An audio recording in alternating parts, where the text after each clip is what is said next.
저주 아래 놓인 자가 해야 될 것은 뭐라고 생각하세요? 하나님 앞에 심판 안에 놓여 있는 사람, 내가 고통 가운데 놓여 있는 사람은 해야 되는 것은 자신을 돌아보면서 일어나야 되는 회개라고 생각되어집니다.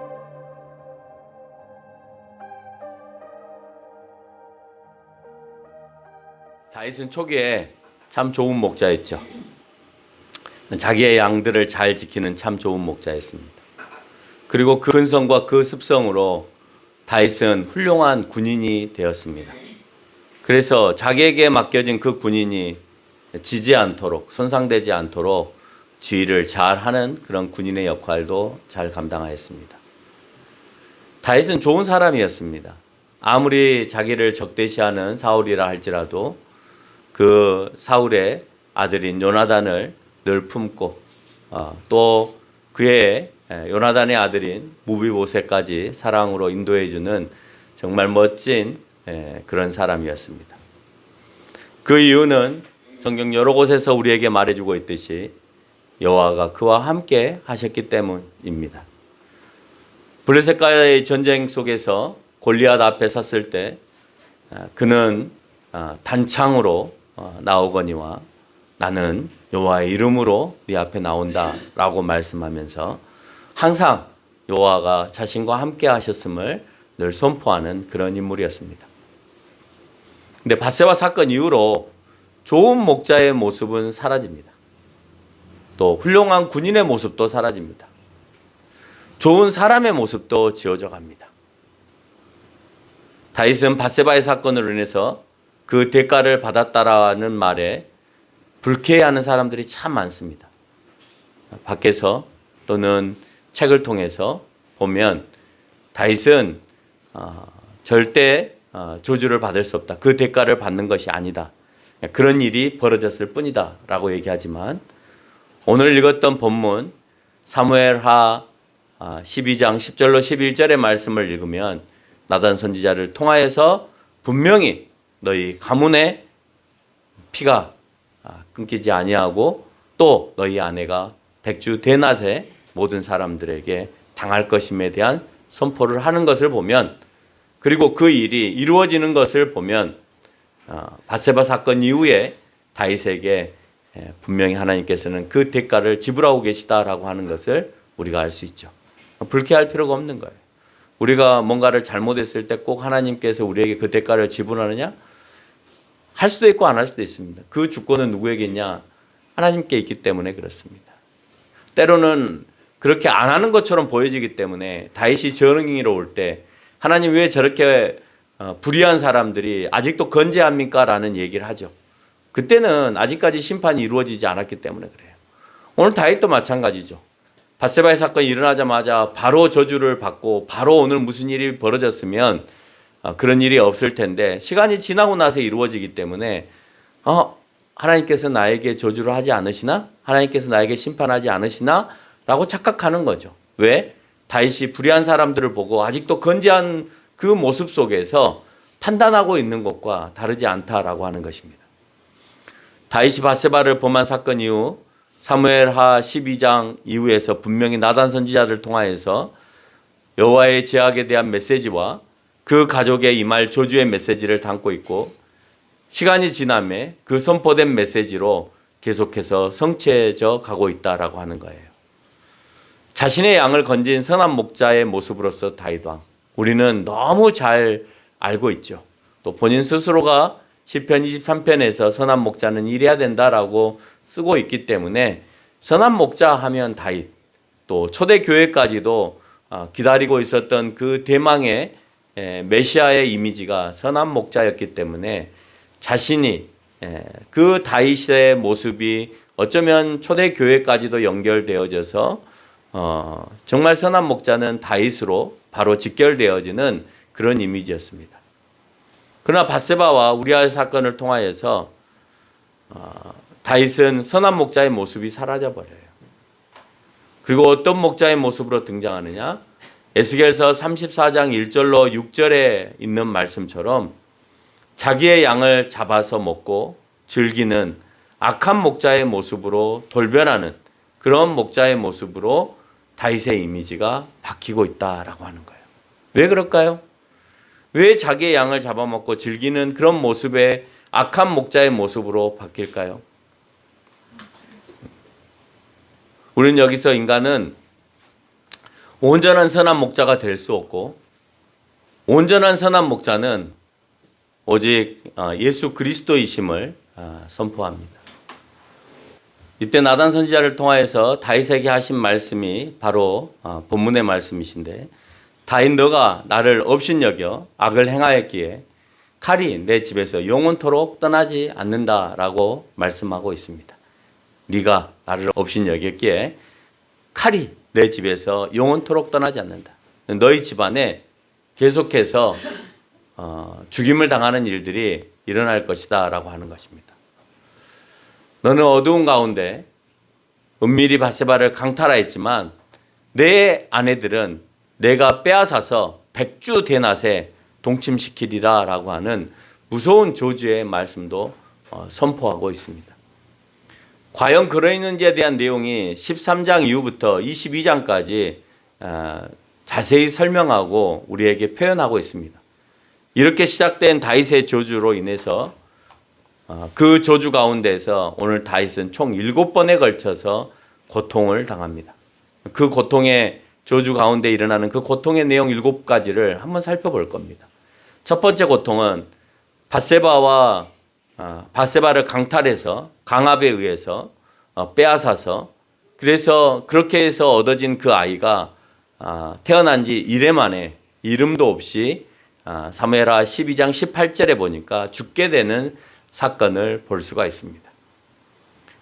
굉장히 힘들었겠죠. 어쨌든 자기의 자식인데 힘들었을 겁니다.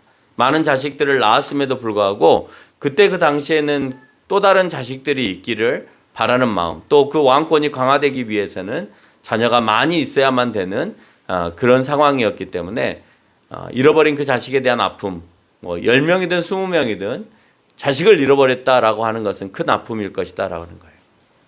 뿐만 아니고 이 사건 이후에 다윗은 항상 하나님 앞에 존경하는 마음이 늘 변함없이 이루어졌음에도 불구하고 암몬과의 전쟁을 치룰 때 그 전쟁의 전리품들을 사무엘하 8장 11절로 12절에 보니까 그 모든 능건과 노력한 모든 것들을, 또 12장 30절에 보니까 암몬 왕의 보석 박힌 왕관을 가지고 와서 자기의 머리에 쓰고 노략물들을 무수히 많이 가져왔음에 대해서 보고 있습니다. 그 전까지는 어떻게 했나요? 모든 것을 성막에 갖다 두었다라고 표현하고 있습니다. 그러나 그의 타락 이후 그의 모습을 보니까 하나님께 드림에 대해서도 이제는 온전한 모습이 아님을 우리에게 보여주고 있는 거예요. 좋은 것을 취하고 싶고 하나님께 드리기에 앞서서 내가 갖고 싶은 것을 내 마음대로 취하는 그런 자세의 모습을 보여주고 있다라고 하는 겁니다. 두 번째 고통은 아들 암논이 배다른 동생 다말을 강탈한 사건이 일어납니다. 왠지 강탈한 모습을 보면서 다윗도 많이 느꼈을 거라고 생각을 합니다. 이때 다윗의 표현은 13장 21절에서 다윗 왕이 이 모든 일을 듣고 심히 노하니라라고 말하고 있습니다. 여호와 하나님은 자신의 백성들이 위력에 의해서 강탈당했을 때 어떤 마음이었을 건가 하는 겁니다. 오늘 다윗이 자기의 딸 다말이 암논에 의해서 강탈을 당할 때, 그때 자기의 백성인 밧세바가 다윗의 위력에 의해서 강탈을 당했을 때 주님의 마음은 어떠했겠냐라고 하는 거예요. 여러분, 주님의 마음은 어떠했겠어요? 네? 주님의 마음도 몹시 아팠을 거 아닙니까? 그 강탈당한 그 마음에 있어서. 오늘 다윗의 마음이 그랬을 거예요.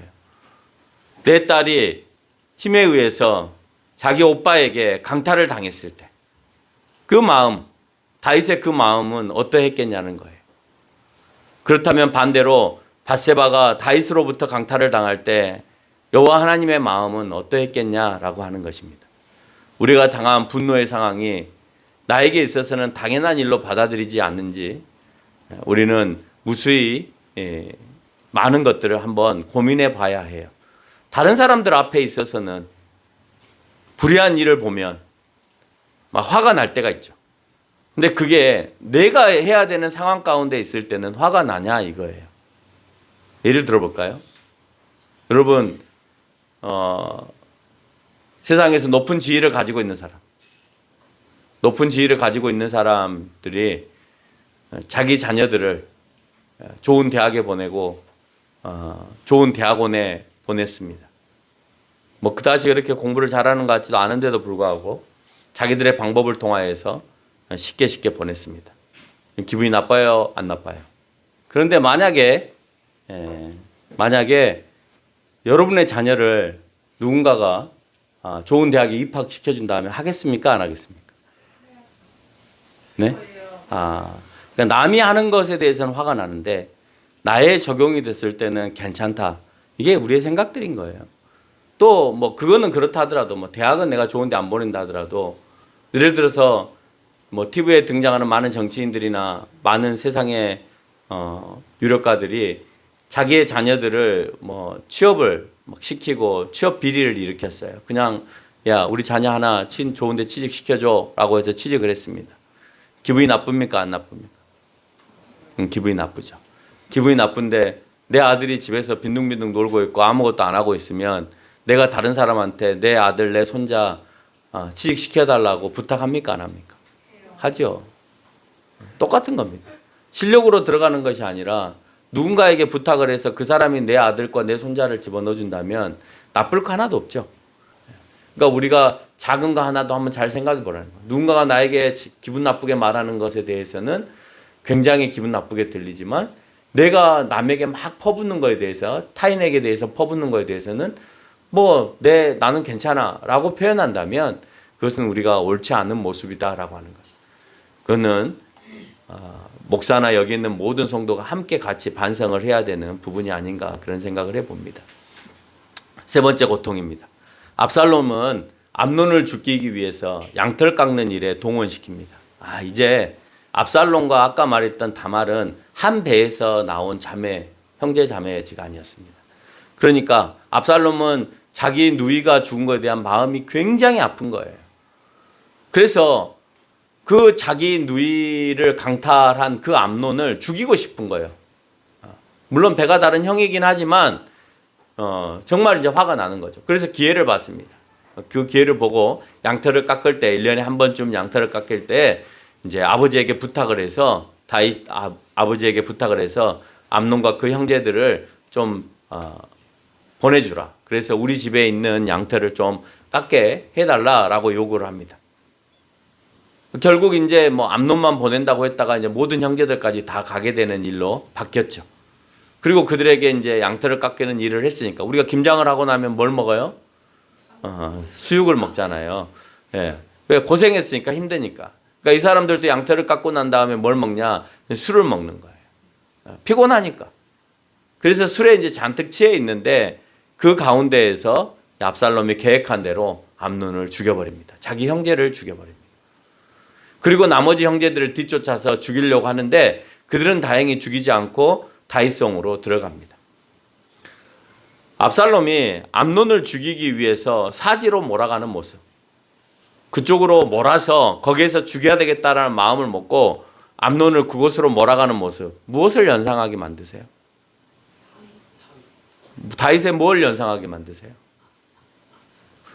자기가 밧세바를 취하기 위해서 그 남편인 우리아를 사지로 몰아가는 모습과 너무 닮아 있잖아요.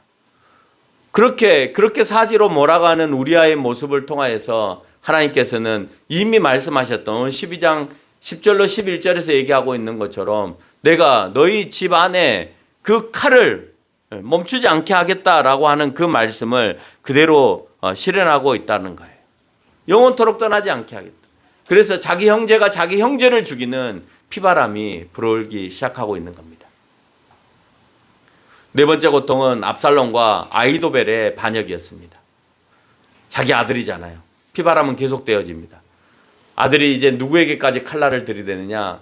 자기 아버지인 다윗에게까지 칼날을 들이대는데 이 모사꾼이었던 아히도벨과 더불어서 함께 반역을 취하게 됩니다. 그는 사울이 적들로부터 쫓겨다닌 듯이 이제는 다윗 스스로가 이젠 자기 아들 압살롬을 피신하여서 요단강 건너편으로 피신하는 모습을 봅니다. 얼마나 처량한 모습이에요. 사울이 피신했던 모습과 너무 닮아 있는 모습으로 자기의 모습을 보여주고 있는 것입니다. 힘들겠죠. 아들에게 피신당하고 있는 다윗의 꼬라지를 보면 너무나 힘들 것이라는 생각을 하게 되어집니다. 다섯 번째 고통은 다윗이 바후림이라는 지역에 이르렀을 때, 여러분, 사울이 정말 힘들었을 때가 언제 가장 힘들었던 것 같아요? 이스라엘 백성들이 사울을 향하여서 당신은 왕임에도 불구하고 당신을 따르는 이들은 천천히고 다윗을 따르는 이들은 만만이다라고 외칠 때 내가 왕인데 기분이 몹시 나쁜 거예요. 그래서 누구를 죽이려고 해요? 다윗을 죽이려고 하죠. 그런데 오늘 사울의 친족이었던 시므이가 나타나서 누구를 저주하느냐? 다윗을 향하여서 저주를 하고 돌을 던집니다. 여러분, 일개 백성이 물론 이제 사울 왕의 친족이니까 그 왕족이긴 하지만, 그렇지만 그 한 사람이 감히 왕에게 저주를 퍼붓고 돌을 던지고 시위를 한다라고 하는 것은 자기의 위치가 얼마나 지금 처량한 꼴이냐라고 하는 것을 알 수가 있죠. 그건 사울을 향하여 백성이 당신은 천천히요 라고 하는 말과 다르지 않다라고 하는 거예요. 자기는 별로 보잘것 없어. 다윗이 더 나은 사람이야 라고 얘기하는 것입니다. 여섯 번째 고통은 오늘 본문 12장 12절에서 말씀하고 있는 저주의 시련이었습니다. 11장 12절에서 말씀하고 있는 내가 내 눈앞에서 내 아내를 빼앗아 내 이웃들에게 주리니 그 사람들이 내 아내들과 더불어 백주에 동침하리라. 너는 은밀히 행하리니 나는 온 이스라엘 앞에서 백주의 일을 행하겠다라고 얘기합니다.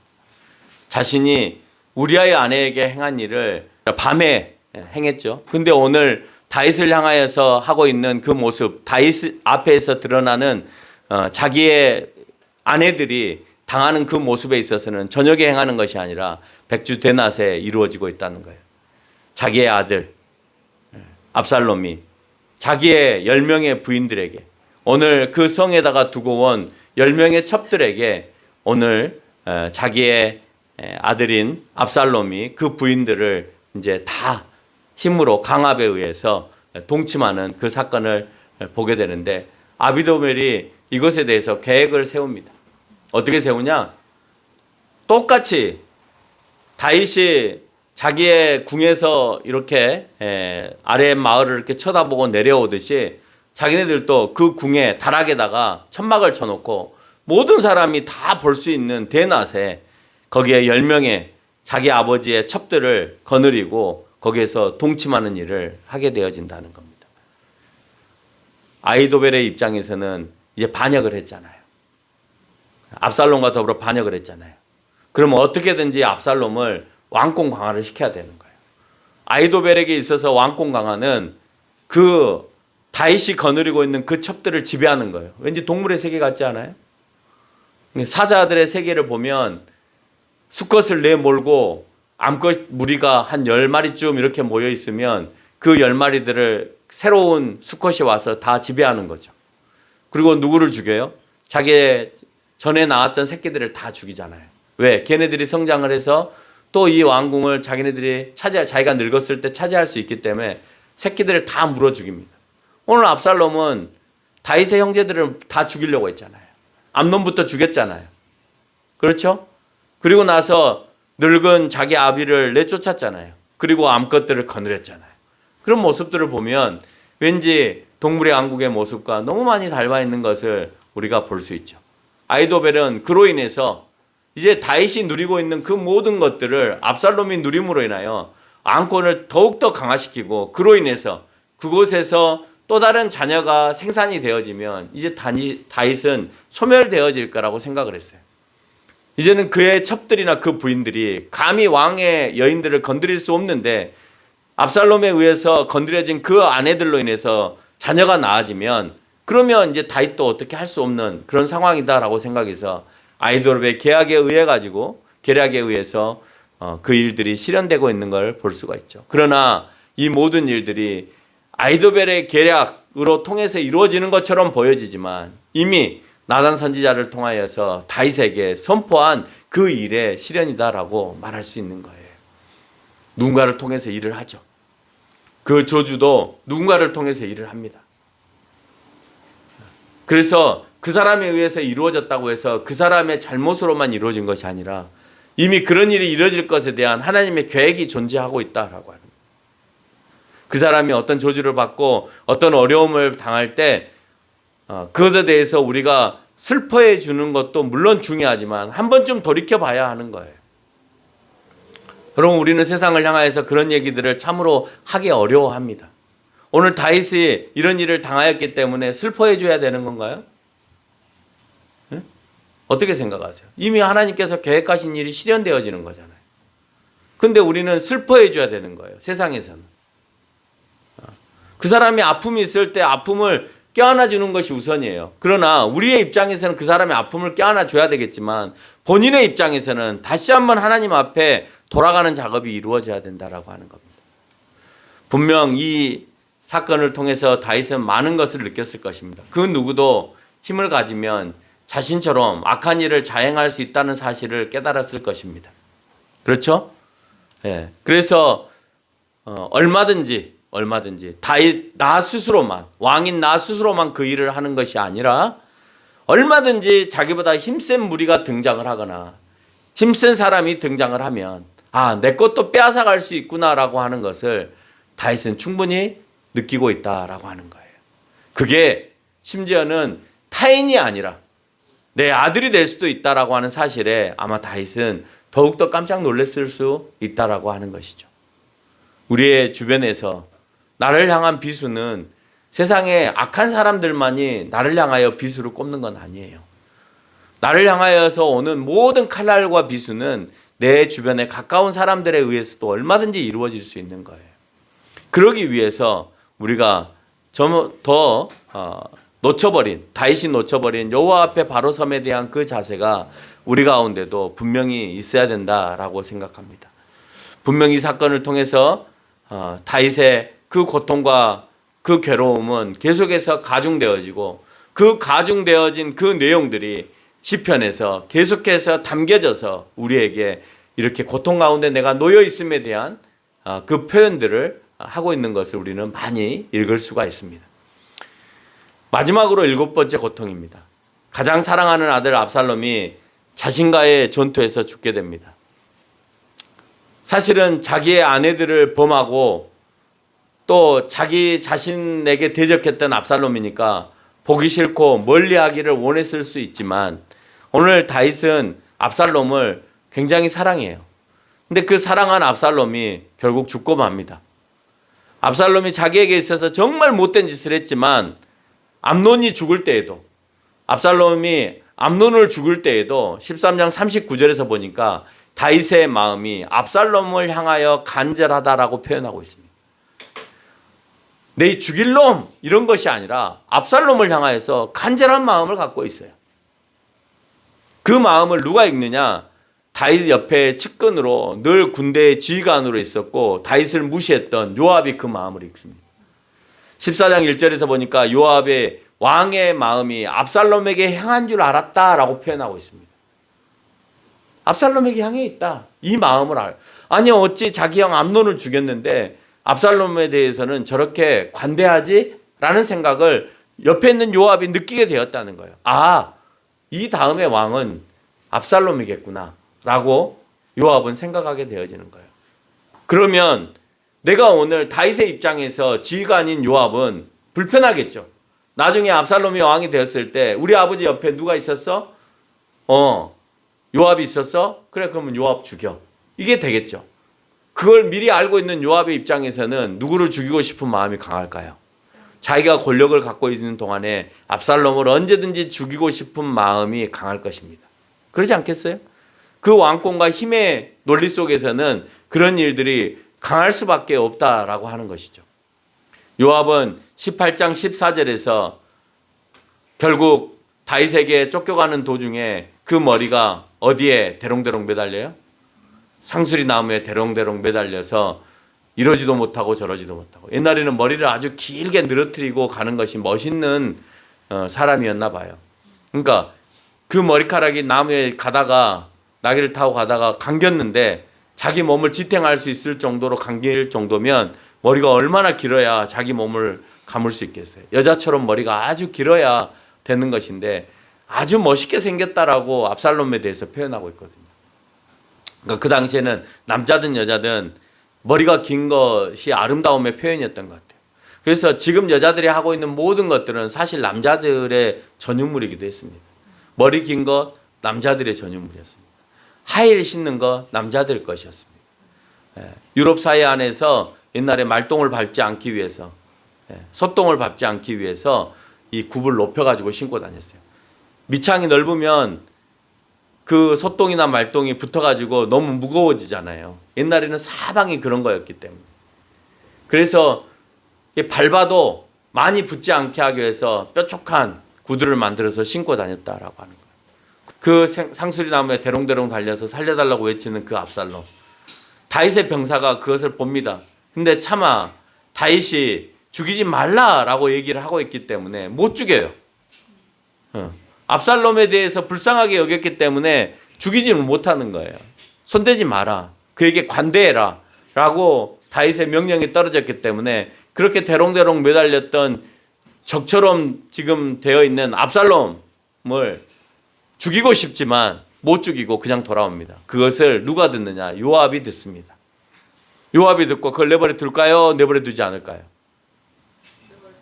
내버려 두지 않죠. 자기가 야 이놈아 네가 그것을 죽였으면 무엇을 더 많이 받을 수 있고 그 대가를 치렀을 텐데 그걸 못 죽이고 왔어 하고 이제 쫓아가서 요압이 그 매달려 있는 압살롬을 죽이게 되어집니다.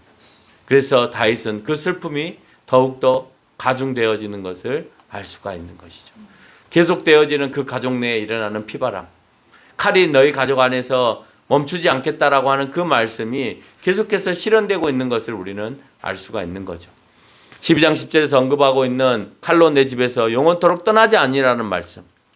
여러분 그 말씀이 이어지고 있는 것을 우리가 알 수가 있죠. 그래요 안 그래요? 네, 그렇죠.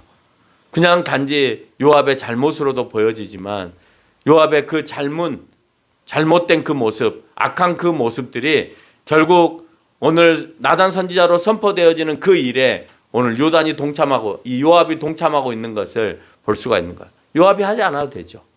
근데 그 나쁜 심성들이 드러나는데 그 드러나는 것이 오늘 나단 선지자로 선포되어지는 그 저주의 메시지 가운데에 요압도 한몫을 차지하고 있다라고 하는 것입니다.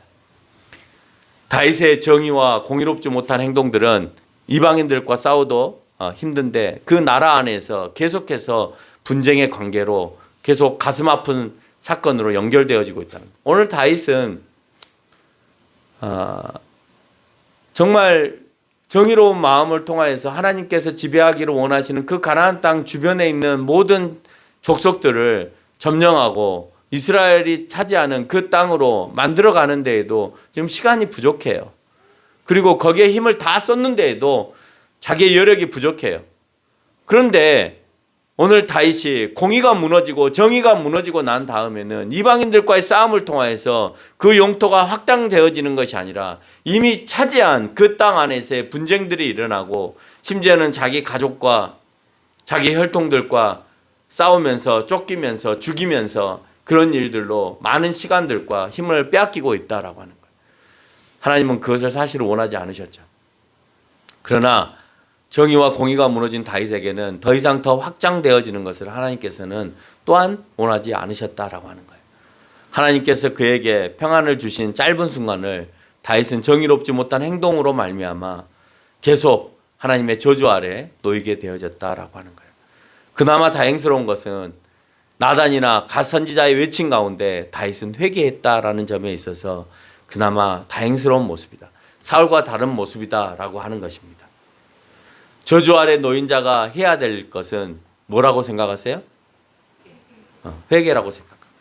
저주 아래 놓여 있는 사람, 하나님 앞에 심판 안에 놓여 있는 사람, 내가 고통 가운데 놓여 있는 사람은 해야 되는 것은 자신을 돌아보면서 일어나야 되는 회개라고 생각되어집니다.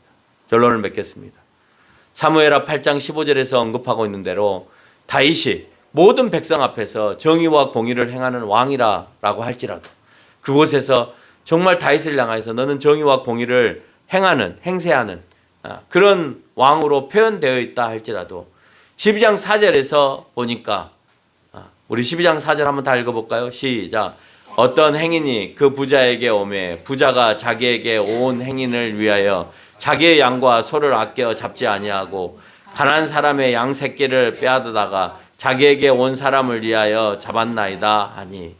여러분, 이 모습이 정의로운 모습인가요? 정의롭지 못한 모습인가요? 정의롭지 못한 모습이죠. 부자가 많은 재산들을 가지고 있는데도 불구하고 가난한 사람의 양 새끼를 뺏어서 했다라고 하는 것을 한 여인이 오늘 다윗에게 고백하고 있는 거예요. 그게 바로 너다라고 하는 거예요. 위에서는 다윗을 정의롭고 공의로운 사람으로 표현하고 있는데 그 다음에 오늘 다윗은 밧세바를 취함으로 인해서 백성들로부터 얻어지는 그 말의 표현에 있어서는 네가 가난한 사람의 양 새끼를 빼앗는 정의롭지 못한 사람의 모습으로 보여주고 있다라고 하는 겁니다. 여러분, 선한 목자가 아니잖아요. 선한 목자는 다른 양을 빼앗는 것이 아니잖아요. 그렇죠? 오늘 약한 목자의 다윗의 모습을 계속해서 드러내 보이면서 네가 그렇게 말한 여호와가 선한 목자이시다면 이라고 하는 그 표현이 이제는 너에게 맞지 아니하고 이제는 다른 사람의 새끼 양마저 뺏어서 정의롭지 못하는, 다른 사람의 아내마저 뺏어서 너가 취하는 그런 모습을 통하여서 오늘 정의롭지 못하다라고 표현합니다. 얼마든지 공식적인 방법으로 절차에 의해서 왕은 수많은 여인들을 취할 수 있었어요. 수많은 여인을 취하는 것에 대해서 하나님께서는 다윗에게 뭐라고 하지 않았습니다. 뭐 가지고 얘기한 거예요? 왜 남의 여인을 취하여서 네 아내로 삼으려고 하느냐? 그리고 네 아내로 삼기 위해서 왜 우리아까지 죽여야 되느냐라고 하는 것에 대한 하나님의 비판의 목소리였다라고 하는 것입니다. 이 고통은 고통으로 끝나지 않고 계속 악한 생각을 유발하게 하고 실수를 범하게 하는 것을 우리가 볼 수가 있죠. 그래서 한번 악한 마음이 들어와서 그것을 내가 온전히 벗어내지 못하면 계속 나는 그 악한 생각이 누적이 되어져서 누더기의 삶을 살 수밖에 없다라고 하는 겁니다. 이 어두운 상태가 된다는 사실을 우리가 기억하면서 내가 어두워졌을 때 빨리 밝음 앞으로 나오는 저와 여러분이 되시기를 바랍니다.